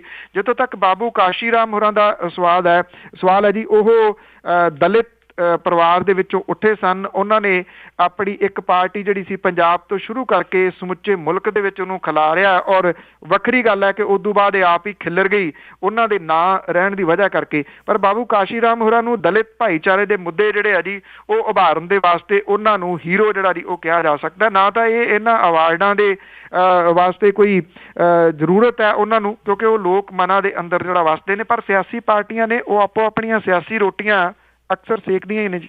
ਬਿਲਕੁਲ, ਕੁਛ ਤੇ ਕਹਿਣਾ ਹੁੰਦਾ। ਤੇ ਅੱਗੇ ਆਪਾਂ ਗੱਲ ਕਰਦੇ ਜੀ ਭਾਈ ਬਲਦੇਵ ਸਿੰਘ ਵਡਾਲਾ ਹੋਣਾ ਦੀ, ਸ਼੍ਰੋਮਣੀ ਕਮੇਟੀ ਨੇ ਉਹਨਾਂ ਨੂੰ ਮੁਅੱਤਲ ਕਰ ਦਿੱਤਾ। ਸ਼੍ਰੋਮਣੀ ਗੁਰਦੁਆਰਾ ਪ੍ਰਬੰਧਕ ਕਮੇਟੀ ਸੀ ਅਕਸਰ ਜਿਹੜਾ ਜੀ ਉਹ ਸਾਂਝਾ ਕਰਦੇ ਹੋ ਕਿ ਹਾਲਾਤ ਇਹ ਨੇ ਜੀ ਕਿ ਉੱਥੇ ਗੁਰੂ ਗ੍ਰੰਥ ਸਾਹਿਬ ਦੇ ਵਿੱਚੋਂ ਕਿਹੜਾ ਸ਼ਬਦ ਪੜ੍ਹਨਾ ਇਹਦੇ ਉੱਤੇ ਵੀ ਜਿਹੜੀਆਂ ਜੀ ਉਹ ਪਾਬੰਦੀਆਂ ਨੇ, ਕਿਹੜਾ ਨਹੀਂ ਪੜ੍ਹਨਾ ਇਹਦੇ ਉੱਤੇ ਪਾਬੰਦੀਆਂ ਨੇ। ਜੇ ਕੋਈ ਰਾਗੀ ਇਹ ਉੱਥੇ ਗਾਇਨ ਕਰ ਦੇਵੇ ਕਿ ਕੁੱਤਾ ਰਾਜ ਬਹਾਲੀ ਹੈ ਫਿਰ ਚੱਕੀ ਚੱਟੇ, ਤੇ ਉਹਨੂੰ ਵੀ ਜਿਹੜਾ ਜੀ ਉੱਥੋਂ ਤੋੜ ਦਿੱਤਾ ਜਾਂਦਾ ਵੀ ਭਾਈ ਤੇਰੀਆਂ ਸੇਵਾਵਾਂ ਜਿਹੜੀਆਂ ਉਹ ਖਤਮ ਹੋ ਗਈਆਂ। ਪਿਛਲੇ ਦਿਨੀ ਇੱਕ ਪ੍ਰੈਸ ਕਾਨਫਰੰਸ ਜਿਹੜੀ ਲਾਈ ਸੀਗੀ ਜਿਹੜੇ ਰਾਗੀ ਨੇ ਜੀ ਬਲਦੇਵ ਸਿੰਘ ਵਡਾਲਾ ਹੋਰੀ, ਉਹਨਾਂ ਨੇ ਔਰ ਉਸ ਪ੍ਰੈਸ ਕਾਨਫਰੰਸ ਦੇ ਵਿੱਚ ਉਹਨਾਂ ਨੇ ਸ਼੍ਰੋਮਣੀ ਗੁਰਦੁਆਰਾ ਪ੍ਰਬੰਧਕ ਕਮੇਟੀ ਤੇ ਕਾਬਜ਼ ਲੋਕਾਂ ਨੂੰ ਨਰੈਣੂ ਦੇ ਵਾਰਸ ਦੱਸ ਦਿੱਤਾ ਸੀਗਾ। ਇਹਦੇ ਉੱਤੇ ਹੁਣ ਜਿਹੜਾ ਜੀ ਫਿਰ ਉਹਨਾਂ ਨੂੰ ਸੇਕ ਦਾ ਸਾਹਮਣਾ ਕਰਨਾ ਪੈ ਰਿਹਾ। ਸ਼੍ਰੋਮਣੀ ਗੁਰਦੁਆਰਾ ਪ੍ਰਬੰਧਕ ਕਮੇਟੀ ਦੇ ਪ੍ਰਧਾਨ ਅਵਤਾਰ ਸਿੰਘ ਮੱਕੜ ਹੋਰਾਂ ਨੇ ਉਹਨਾਂ ਨੂੰ ਉਹਨਾਂ ਦੇ ਅਹੁਦੇ ਤੋਂ ਮੁਅੱਤਲ ਕਰ ਦਿੱਤਾ। ਆਖਿਆ ਕੀ ਹੈ, ਇਹ ਕਿਹਾ ਜੀ ਕਿ ਅੱਜ ਵਡਾਲਾ ਸਾਹਿਬ ਜਿਹੜੇ ਨੇ ਜੀ ਉਹ ਗੱਲਾਂ ਤਾਂ ਕਰ ਰਹੇ ਨੇ। ਉਹ ਕਹਿੰਦੇ ਕਿ ਕੀਰਤਨ ਦੇ ਦੌਰਾਨ ਜਦੋਂ ਕੀਰਤਨ ਕਰਦੇ ਰਹੇ ਨੇ ਸ਼੍ਰੋਮਣੀ ਗੁਰਦੁਆਰਾ ਪ੍ਰਬੰਧਕ ਕਮੇਟੀ 'ਚ, ਤਾਂ ਉਹ ਵੱਡੀ ਭੇਟਾ ਲਾ ਕੇ ਸੰਗਤ ਨੂੰ ਲੁੱਟਦੇ ਰਹੇ ਨੇ। ਇਹ ਲਫ਼ਜ਼ ਜਿਹੜੇ ਜੀ ਇਹ ਅਵਤਾਰ ਸਿੰਘ ਮੱਕੜ ਹੋਰਾਂ ਨੇ ਵਡਾਲਾ ਸਾਹਿਬ ਦੇ ਵਾਸਤੇ ਜਿਹੜਾ ਜੀ ਉਹ ਵਰਤੇ ਨੇ। ਹੁਣ ਸੰਗਤ ਨੂੰ ਕਿਵੇਂ ਲੁੱਟਦੇ ਰਹੇ ਨੇ, ਇਹਦਾ ਖੁਲਾਸਾ ਜੇ ਕਰਵਾਉਣਾ ਹੋਵੇ ਤਾਂ ਸ਼ਾਇਦ ਉਹ ਨਾ ਕਰ ਸਕਣ। ਜੇ ਲੁੱਟਦੇ ਰਹੇ ਨੇ, ਇਟ ਮੀਨਸ ਕਿ ਉਹ ਸ਼੍ਰੋਮਣੀ ਗੁਰਦੁਆਰਾ ਪ੍ਰਬੰਧਕ ਕਮੇਟੀ ਦੇ ਨਾਲ ਸੰਬੰਧਿਤ ਸਨ। ਇਸ ਲੁੱਟ ਦੇ ਵਿੱਚ ਕੀ ਸ਼੍ਰੋਮਣੀ ਗੁਰਦੁਆਰਾ ਪ੍ਰਬੰਧਕ ਕਮੇਟੀ ਦੇ ਕੋਈ ਹੋਰ ਮੈਂਬਰ ਵੀ ਨਾਲ ਸ਼ਾਮਲ ਸਨ ਜੀ? ਔਰ ਇਹ ਲੁੱਟ ਕਿਹੋ ਜਿਹੀ ਸੀ ਜਿਹਦਾ ਜ਼ਿਕਰ ਮੱਕੜ ਸਾਹਿਬ ਜਿਹੜਾ ਜੀ ਉਹ ਕਰ ਰਹੇ ਨੇ। ਉਹਨਾਂ ਨੇ ਇਹ ਵੀ ਗੱਲ ਜਿਹੜੀ ਆ ਜੀ ਆਖੀ ਆ ਕਿ ਸ਼੍ਰੋਮਣੀ ਗੁਰਦੁਆਰਾ ਪ੍ਰਬੰਧਕ ਕਮੇਟੀ ਦੇ ਵੱਲੋਂ ਉਹਨਾਂ ਨੂੰ ਮੁਅੱਤਲ ਕਰ ਦਿੱਤਾ ਗਿਆ ਤੇ ਹੁਣ ਚਾਰਜ ਸ਼ੀਟ ਜਿਹੜੀ ਹੈ ਜੀ ਉਹ ਜਾਰੀ ਕੀਤੀ ਜਾਊਗੀ। ਇਸ ਤੋਂ ਬਾਅਦ ਅਗਲੀ ਕਾਰਵਾਈ ਜਿਹੜੀ ਹੈ ਜੀ ਉਹ ਕੀਤੀ ਜਾਊਗੀ। ਇਸ ਵੇਲੇ ਜਿਹੜਾ ਡਰ ਪਿਆ ਹੋਇਆ ਨਾ ਜੀ ਸ਼੍ਰੋਮਣੀ ਗੁਰਦੁਆਰਾ ਪ੍ਰਬੰਧਕ ਕਮੇਟੀ ਦੇ ਵਿੱਚ, ਉਹ ਇਹ ਪਿਆ ਹੋਇਆ ਕਿ ਜਿਹੜੇ ਬਲਦੇਵ ਸਿੰਘ ਵਡਾਲਾ ਨੇ ਉਹਨਾਂ ਦੀ ਅਗਵਾਈ ਦੇ ਵਿੱਚ ਸ਼੍ਰੋਮਣੀ ਗੁਰਦੁਆਰਾ ਪ੍ਰਬੰਧਕ ਕਮੇਟੀ ਦੇ ਅੰਦਰ ਇੱਕ ਵੱਡੀ ਬਗਾਵਤ ਦਾ ਖਤਰਾ ਜਿਹੜਾ ਜੀ ਉਹ ਸਮਝਿਆ ਜਾ ਰਿਹਾ। ਅਸਲ ਕਹਾਣੀ ਇਹ ਹੈ ਜੀ। ਬਿਲਕੁਲ ਜੀ, ਖਤਰਾ ਹੋਣਾ ਵੀ ਚਾਹੀਦਾ ਤਾਂ ਕੁਛ ਨਾ ਕੁਛ ਹੋਣਾ ਵੀ ਜ਼ਰੂਰੀ ਹੈਗਾ ਆ। ਤੇ ਅੱਗੇ ਆਪਾਂ ਕਾਂਗਰਸ ਦੀ ਗੱਲ ਕਰੀਏ ਕਿ ਕਾਂਗਰਸ ਹਾਕਮ ਧਿਰ ਨੂੰ ਘੇਰਨ ਵਿੱਚ ਅਸਫਲ। ਆਪਾਂ ਅੱਗੇ ਵੀ ਗੱਲ ਜਿਹੜੀ ਕੀਤੀ ਸੀ ਜੀ ਕਿ 9 ਸਾਲ ਹੋ ਗਏ ਜੀ ਹੁਣ ਤਾਂ ਜਦੋਂ ਗੱਲ ਕਰੀਏ ਵਿਰੋਧੀ ਧਿਰ ਦੀ ਤਾਂ ਉਹ ਦੀਂਦੀ ਨਹੀਂ ਗੀ। ਸਰਕਾਰ ਹੀ ਸਰਕਾਰ ਹਰੇਕ ਜਗ੍ਹਾ ਦੇ ਉੱਤੇ ਦੀਂਦੀ ਆ। 9 ਸਾਲਾਂ ਦੇ ਦੌਰਾਨ ਵੀ ਜਿਹੜੀ ਵਿਰੋਧੀ ਧਿਰ ਆ ਉਹਦਾ ਰੋਲ ਨਹੀਂ ਦਿਸਿਆ। ਜੋ ਪੰਜਾਬ ਦੇ ਵਿੱਚ ਹੋਇਆ ਇਹਦੇ ਵਿੱਚ ਜਿਹੜੀ ਸੱਤਾਧਾਰੀ ਧਿਰ ਹੈ ਉਹਨੂੰ ਲੋਕ ਜਿਹੜੇ ਵੱਡੀ ਗਿਣਤੀ ਜੇ ਕਸੂਰਵਾਰ ਕਹਿੰਦੇ ਨੇ, ਤੇ ਇੱਥੇ ਬਰਾਬਰ ਦੀ ਧਿਰ ਜਿਹੜੀ ਕਸੂਰਵਾਰ ਹੈ ਉਹ ਵਿਰੋਧੀ ਧਿਰ ਹੈ, ਕਿਉਂਕਿ ਪੰਜਾਬ ਦੇ ਅਹਿਮ ਮੁੱਦਿਆਂ ਦੇ ਉੱਤੇ ਘੇਰਨ ਦੇ ਵਿੱਚ ਅਸਫਲ ਰਹੀ ਹੈ। ਇੱਕ ਪ੍ਰੈਕਟਿਸ ਜਿਹੜੀ ਜਾਰੀ ਰਹੀ ਹੈ ਕਾਂਗਰਸ ਦੀ ਉਹ ਇਹੀ ਆ ਜੀ ਕਿ ਜਦੋਂ ਮਾੜਾ ਜਿਹੇ ਵਿਰੋਧ ਦੀ ਗੱਲ ਚੱਲਦੀ ਆ ਉਹ ਚੁੱਕਦੇ ਨੇ, 2 ਨਾਅਰੇ ਮਾਰਦੇ ਨੇ, ਕਿਤੇ ਵਾਕਆਊਟ ਕਰਕੇ ਜਿਹੜਾ ਜੀ ਉਹ ਬਾਹਰ ਆ ਜਾਂਦੇ ਨੇ। ਔਰ ਜਿਹੜੀ ਸਰਕਾਰ ਹੈ ਫਿਰ ਉਹ ਆਪਣੇ ਬਿੱਲ ਬੁੱਲ ਜਿਹੜੇ ਆ ਜੀ ਆਰਾਮ ਦੇ ਨਾਲ ਪਾਸ ਕਰਦੀ ਹੈ। ਉਹਨਾਂ ਨੂੰ ਰੋਕਣ ਵਾਲਾ ਕੋਈ ਨਹੀਂ, ਉਹਨਾਂ ਨੂੰ ਟੋਕਣ ਵਾਲਾ ਕੋਈ ਨਹੀਂ। ਤੋ ਇਸ ਕਰਕੇ ਜਿਹੜੀ ਵਿਰੋਧੀ ਧਿਰ ਹੈ ਉਹਦਾ ਰੋਲ 0 ਦੇ ਬਰਾਬਰ ਰਿਹਾ। ਜਿਹੜੇ ਮੌਜੂਦਾ ਵਿਧਾਨ ਸਭਾ ਦਾ ਸੈਸ਼ਨ ਸੀਗਾ ਜੀ ਇਹਦੇ ਦੌਰਾਨ ਇੱਕ ਵੱਡੀ ਉਮੀਦ ਕਾਂਗਰਸ ਨੂੰ ਸੀਗੀ, ਹਾਲਾਂਕਿ ਆਮ ਲੋਕਾਂ ਨੂੰ ਨਹੀਂ ਸੀਗੀ। ਕਾਂਗਰਸ ਨੂੰ ਇਹ ਉਮੀਦ ਸੀਗੀ ਕਿ ਉਹ ਪੰਜਾਬ ਦੇ ਅਹਿਮ ਮੁੱਦੇ ਜਿਹੜੇ ਆ ਜੀ ਉਹ ਉਭਾਰ ਕੇ ਲੋਕਾਂ ਦਾ ਧਿਆਨ ਜਿਹੜਾ ਜੀ ਆਪਣੇ ਵੱਲ ਖਿੱਚੂਗੀ ਕਿ ਅਸੀਂ ਵਿਰੋਧੀ ਧਿਰ ਦੇ ਵਿੱਚ ਹੈਗੇ ਆ ਤੇ ਲੋਕਾਂ ਦੇ ਮੁੱਦੇ ਉਭਾਰਦੇ ਆ। ਹੋ ਗਿਆ ਉਲਟ। ਚਰਨਜੀਤ ਸਿੰਘ ਚੰਨੀ ਹੋਰਾਂ ਨੇ ਜੋ ਕਿਰਕਰੀ ਜਿਹੜੀ ਆ ਜੀ ਉਹ ਕਾਂਗਰਸ ਦੀ ਕਰਵਾਈ ਆ, ਔਰ ਉਹ ਕਲਿੱਪ ਕੱਢ ਕੇ ਜਿਵੇਂ ਸੱਤਾਧਾਰੀ ਧਿਰ ਨੇ ਉਹਨੂੰ ਸੋਸ਼ਲ ਮੀਡੀਆ ਦੇ ਉੱਤੇ ਤੇ ਆਪਦੇ ਚੈਨਲ ਦੇ ਉੱਤੇ ਬਾਰ-ਬਾਰ ਜਿਹੜਾ ਜੀ ਉਹ ਚਲਾਇਆ, ਉਹਨੇ ਹਾਸੋਹੀਣੀ ਸਥਿਤੀ ਜਿਹੜੀ ਆ ਜੀ ਉਹ ਕਾਂਗਰਸ ਦੀ ਬਣਾ ਦਿੱਤੀ ਹੈ। ਹਾਲਾਤ ਉਦੋਂ ਹੋਰ ਮਾੜੇ ਸਨ ਕਿ ਜਦੋਂ ਚਰਨਜੀਤ ਸਿੰਘ ਚੰਨੀ ਹੋਰੀ ਘਿਰ ਰਹੇ ਸਨ ਤੇ ਉਹਨਾਂ ਦੇ ਨਾਲ 3 ਮੈਂਬਰ ਮੌਜੂਦ ਸਨ ਜੀ ਜਿਹੜੇ, ਔਰ ਵਿਪ ਤੱਕ ਜਾਰੀ ਕਰਨਾ ਪਿਆ ਕਾਂਗਰਸ ਨੂੰ ਕਿ ਅਗਲੇ ਦਿਨ ਸਾਰੇ ਮੈਂਬਰ ਜਿਹੜੇ ਨੇ ਉਹ ਹਾਜ਼ਰ ਹੋਣ। ਇਹ ਵਿਰੋਧੀ ਧਿਰ ਦੇ ਵਾਸਤੇ ਵਿਪ ਜਿਹੜਾ ਜੀ ਜਾਰੀ ਕੀਤਾ ਗਿਆ ਕਿ ਤੁਸੀਂ ਕਮ ਸੇ ਕਮ ਵਿਧਾਨ ਸਭਾ ਦੇ ਵਿੱਚ ਜਾਓ ਤਾਂ ਸਹੀ। ਜਦੋਂ ਗੱਲ ਤਨਖਾਹਾਂ ਦੀ, ਭੱਤਿਆਂ ਦੀ, ਵੱਡੀਆਂ ਗੱਡੀਆਂ ਦੀ ਆਉਂਦੀ ਆ ਉਦੋਂ ਸਾਰੇ ਫਿਰ ਜਿਹੜਾ ਜੀ ਇਹ ਇਕਜੁੱਟ ਨੇ। ਜਦੋਂ ਲੋਕਾਂ ਦੇ ਮੁੱਦਿਆਂ ਦੀ ਗੱਲ ਆਉਂਦੀ ਆ ਜੀ ਤੇ ਫਿਰ ਇਹ ਕਿਤੇ ਵੀ ਜਿਹੜਾ ਜੀ ਉਹ ਇਕਮੁੱਠ ਨਜ਼ਰ ਨਹੀਂ ਆਉਂਦੇ। ਕਾਂਗਰਸ ਜਿਹੜੀ ਆ ਜੀ ਉਹ 2-3 ਧੜਿਆਂ ਦੇ ਵਿੱਚ ਵੰਡੀ ਹੋਈ ਨਜ਼ਰ ਆਈ ਵਿਧਾਨ ਸਭਾ ਦੇ ਵਿੱਚ। ਜਿਹੜੇ ਸੀਨੀਅਰ ਨੇ ਕੁਝ ਉਹ ਇਹ ਸਮਝਦੇ ਨੇ ਕਿ ਚਰਨਜੀਤ ਸਿੰਘ ਚੰਨੀ ਹੋਰੀ ਕੱਲ੍ਹ ਦੇ ਉੱਠੇ ਹੋਏ ਨੇਤਾ ਨੇ, ਇਹ ਸਾਡੇ ਉੱਤੇ ਕਿਵੇਂ ਜਿਹੜਾ ਜੀ ਉਹ ਬਿਠਾ ਦਿੱਤੇ ਗਏ ਨੇ। ਚਰਨਜੀਤ ਸਿੰਘ ਚੰਨੀ ਹੋਰਾਂ ਦੇ ਕੋਲੇ ਤਜਰਬੇ ਦੀ ਘਾਟ ਤੇ ਹੋਮਵਰਕ ਜਿਹੜਾ ਦੀ ਉਹ ਨਾ ਹੋਣਾ, ਇਹ ਬਿਲਕੁਲ ਜਿਹੜੀ ਆ ਜੀ ਗੱਲ ਸਪਸ਼ਟ ਰੂਪ ਦੇ ਵਿੱਚ ਕਿਤੇ ਨਾ ਕਿਤੇ ਜਿਹੜੀ ਆ ਉਹ ਦਿਸੀ ਆ। ਹੁਣ ਇਹ ਜਿਹੜਾ ਹੈ ਨਾ ਜੀ ਕਿ ਇਹ ਬੈਕ ਇੱਕ ਦੂਸਰੇ ਦੀ ਖੁਰਕਣ ਵਾਲੀ ਗੱਲ ਹੈ, ਪਿੱਠ ਜਿਹੜੀ ਆ ਉਹ ਖੁਰਕਣ ਵਾਲੀ ਗੱਲ ਹੈ। ਔਰ ਜੋ ਕੁਝ ਕਾਂਗਰਸ ਨੇ ਪਿਛਲੇ ਸਾਲਾਂ ਦੇ ਦੌਰਾਨ ਜਿਹੜਾ ਜੀ ਉਹ ਦਿਖਾਇਆ, ਐਗਜ਼ੈਕਟਲੀ ਉਸੇ ਹੀ ਫਿਲਮ ਦਾ ਪਾਰਟ ਜਿਹੜਾ ਜੀ ਮੌਜੂਦਾ ਵਿਧਾਨ ਸਭਾ ਦਾ ਸੈਸ਼ਨ ਜਿਹੜਾ ਲੱਗਿਆ। ਔਰ ਇੱਕ ਹੋਰ ਮੌਕਾ ਜਿਹੜਾ ਸੀਗਾ ਜੀ ਵਿਰੋਧੀ ਧਿਰ ਨੇ ਆਪਣੀ ਹਾਜ਼ਰੀ ਲਵਾਉਣ ਦਾ ਤਕਰੀਬਨ ਪੰਜਾਬ 'ਚੋਂ ਫੇਰ ਗਵਾ ਲਿਆ ਜੀ। ਤੇ ਅਖੀਰਲਾ ਸਵਾਲ ਹੈ ਜੀ ਕਿ ਅੰਮ੍ਰਿਤਸਰ ਦੇ ਵਿੱਚ ਆਪਾਂ ਪਹਿਲਾਂ ਵੀ ਗੱਲ ਕੀਤੀ ਸੀ, 160 ਗੈਰ ਕਾਨੂੰਨੀ ਹੋਟਲ ਸੀਗੇ, ਉਹਨਾਂ ਨੂੰ ਮਾਨਤਾ ਪ੍ਰਾਪਤ ਜੀ। ਇਹ ਮੈਂ ਉਦੋਂ ਗੱਲ ਕੀਤੀ ਸੀ ਕਿ ਮਾਨਤਾ ਮਿਲ ਜਾਣੀ ਆ, ਉਹਦੇ ਪਿੱਛੇ ਕਈ ਜਿਹੜੇ ਜੀ ਉਹ ਰੀਜ਼ਨ ਹੈਗੇ ਨੇ। ਔਰ ਪੰਜਾਬ ਸਰਕਾਰ ਦੇ ਵੱਲੋਂ ਹੁਣ ਵਿਧਾਨ ਸਭਾ ਦੇ ਵਿੱਚ ਪਾਸ ਕੀਤਾ ਗਿਆ ਜਿਹੜਾ ਅੰਮ੍ਰਿਤਸਰ ਸਿਟੀ ਬਿੱਲ ਹੈ ਜੀ 2016, ਇਹਦੇ ਨਾਲ ਹਰਿਮੰਦਰ ਸਾਹਿਬ ਦੇ ਦੁਆਲੇ ਜਿਹੜੇ ਗੈਰ ਕਾਨੂੰਨੀ ਗੈਸਟ ਹਾਊਸ ਤੇ ਸਰਾਵਾਂ ਜਿਹੜੀਆਂ ਨੇ ਜੀ ਉਹਨੂੰ ਕਾਨੂੰਨੀ ਮਾਨਤਾ ਮਿਲਣ ਦੇ ਵਾਸਤੇ ਰਾਹ ਜਿਹੜਾ ਜੀ ਉਹ ਪੱਧਰਾ ਹੋ ਗਿਆ। ਔਰ ਜਿਹੜੇ ਹੋਟਲਾਂ ਦੇ ਓਨਰਸ ਨੇ ਜੀ ਉਹਨਾਂ ਨੂੰ ਵੱਡੀ ਇੱਕ ਰਾਹਤ ਜਿਹੜੀ ਆ ਉਹ ਮਿਲੀ ਆ। ਜਿਹੜਾ ਮਿਊਨਿਸਪਲ ਟਾਊਨ ਪਲੈਨਿੰਗ ਵਿਭਾਗ ਹੈ ਉਹਨਾਂ ਦੇ 33 ਅਧਿਕਾਰੀਆਂ ਨੂੰ ਵੀ ਰਾਹਤ ਮਿਲੀ ਆ ਜਿਨ੍ਹਾਂ ਦੇ ਉੱਤੇ ਗੈਰ ਕਾਨੂੰਨੀ ਉਸਾਰੀਆਂ ਨੂੰ ਅਣਦੇਖੀ ਕਰਨ ਦਾ ਦੋਸ਼ ਜਿਹੜਾ ਲਾਇਆ ਹੋਇਆ। ਤਾਂ ਮੇਰਾ ਖਿਆਲ ਦੋ ਚੀਜ਼ਾਂ ਦੇ ਵਿੱਚੋਂ ਗੱਲ ਜਿਹੜੀ ਆ ਉਹ ਸਰੋਤਿਆਂ ਨੂੰ ਸਮਝ ਆ ਜਾਣੀ ਚਾਹੀਦੀ ਹੈ ਕਿ ਇਹਦੇ ਪਿੱਛੇ ਜਿਹੜਾ ਜੀ ਉਹ ਕੀ ਅਸਲ ਦੇ ਵਿੱਚ ਜਿਹੜਾ ਜੀ ਉਹ ਕਾਰਨ ਹੈ। ਜਿਹੜੇ ਇਹ ਹੋਟਲ ਨੇ ਗੈਰ ਕਾਨੂੰਨੀ ਤੌਰ ਦੇ ਉੱਤੇ ਜਿਹੜਾ ਬਣਾਏ ਗਏ ਨੇ ਇਹਨਾਂ ਦਾ ਮੁੱਦਾ ਸਮੇਂ-ਸਮੇਂ ਦੇ ਉੱਤੇ ਜਿਹੜਾ ਜੀ ਉਹ ਆਉਂਦਾ ਰਿਹਾ ਸਾਹਮਣੇ। ਬਹੁਤ ਸਾਰੇ ਲੋਕ ਨੇ ਜੀ ਜਿਹੜੇ ਜਾਣਦੇ ਨੇ ਕਿ ਜਦੋਂ ਦਰਬਾਰ ਸਾਹਿਬ ਦੇ ਸੋਨੇ ਦੀ ਸੇਵਾ ਹੁੰਦੀ ਸੀ ਤੇ ਕਿਤੇ ਦਹਾਕਿਆਂ ਬਾਅਦ ਹੁੰਦੀ ਸੀ, ਲੋਕ ਵੇਖਣ ਜਾਂਦੇ ਸਨ। ਹੁਣ ਕੰਟੀਨਿਊਸ ਚੱਲਦੀ ਰਹਿੰਦੀ ਆ। ਉਹਦਾ ਕਾਰਨ ਜਿਹੜਾ ਜੀ ਉਹ ਇਹ ਹੈ ਕਿ ਇਹ ਪੋਲਿਊਟਡ ਏਰੀਏ ਦੇ ਵਿੱਚ ਜਿਹੜਾ ਜੀ ਉਹ ਗਿਣਿਆ ਜਾਂਦਾ। ਪ੍ਰਦੂਸ਼ਣ ਜਿਹੜਾ ਜੀ ਉਹ ਇੱਥੇ ਬਹੁਤ ਜ਼ਿਆਦਾ ਹੈ। ਉਹਦਾ ਖਾਸ ਕਾਰਨ ਜਿਹੜਾ ਜੀ ਦਰਬਾਰ ਸਾਹਿਬ ਸਮੂਹ ਦੇ ਆਲੇ ਦੁਆਲੇ ਬਣੇ ਜਿਹੜੇ ਹੋਟਲ ਨੇ ਜਿਨ੍ਹਾਂ ਦੇ ਵਿੱਚੋਂ ਨਿਕਲਦਾ ਧੂੰਆਂ, ਜਿਨ੍ਹਾਂ ਦੇ ਕੋਠਿਆਂ ਦੇ ਉੱਤੇ ਚੱਲਦੇ ਜਨਰੇਟਰ ਜਿਹੜੇ ਨੇ ਜੀ ਉਹ ਇੱਥੇ ਪੋਲਿਊਸ਼ਨ ਜਿਹੜਾ ਜੀ ਉਹ ਵਧਾਉਣ ਦੇ ਵਿੱਚ ਇੱਕ ਵੱਡਾ ਰੋਲ ਨਿਭਾਉਂਦੇ ਨੇ। ਸਰਕਾਰ ਨੇ ਹੁਣ ਉਹਨਾਂ ਨੂੰ ਜਿਹੜੀ ਹੈ ਜੀ ਮਾਨਤਾ ਦੇ ਦਿੱਤੀ ਹੈ। ਮਾਨਤਾ ਕਿਉਂ ਦੇ ਦਿੱਤੀ ਆ? ਤੁਸੀਂ ਜਦੋਂ ਕਿਤੇ ਆਓ ਦਰਬਾਰ ਸਾਹਿਬ ਉੱਥੇ ਤੁਸੀਂ ਜਾ ਕੇ ਸਰਾਂ ਦਾ ਕਮਰਾ ਮੰਗੋ, ਇਹ ਹੋ ਹੀ ਨਹੀਂ ਸਕਦਾ। ਪਹਿਲੀ ਵਾਰੀ ਤੁਹਾਨੂੰ ਇਹ ਕਹਿ ਦਿੱਤਾ ਜਾਵੇ ਕਿ ਸਰਾਂ ਦਾ ਦੱਸੋ ਜੀ ਆਹ ਕਮਰਾ ਖਾਲੀ, ਆਪਣਾ ਨਾਂ ਲਿਖਾਓ।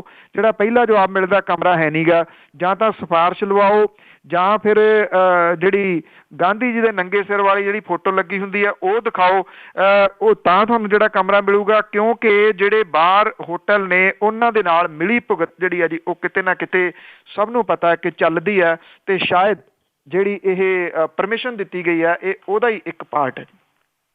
ਬਿਲਕੁਲ ਜੀ, ਨਾਲ ਉਹਨਾਂ ਦੇ ਬਿਜ਼ਨਸ ਹੁੰਦੇ ਆ ਸਾਰੇ, ਤੇ ਕਮਰਾ ਮਿਲਣ ਦੀ ਤਾਂ ਕੋਈ ਆਸ ਹੀ ਨਹੀਂ ਗੀ। ਅੱਜ ਤੱਕ ਕਿਸੇ ਨੇ ਕਿਹਾ ਨਹੀਂਗਾ ਕਿ ਮੈਨੂੰ ਕਮਰਾ ਮਿਲ ਗਿਆ ਸੀ। ਅਖੀਰ ਵਿੱਚ ਅੱਜ ਨਾਵਾਂ ਕਿ ਨਹਿਰ ਵੇਖਣ ਨੂੰ ਦਿੱਲੀੋਂ ਟੀਮ ਆਈ, ਨਾਰੇ ਅੱਗੋਂ ਅਕਾਲੀਆਂ ਲਾਏ ਮੀਆਂ।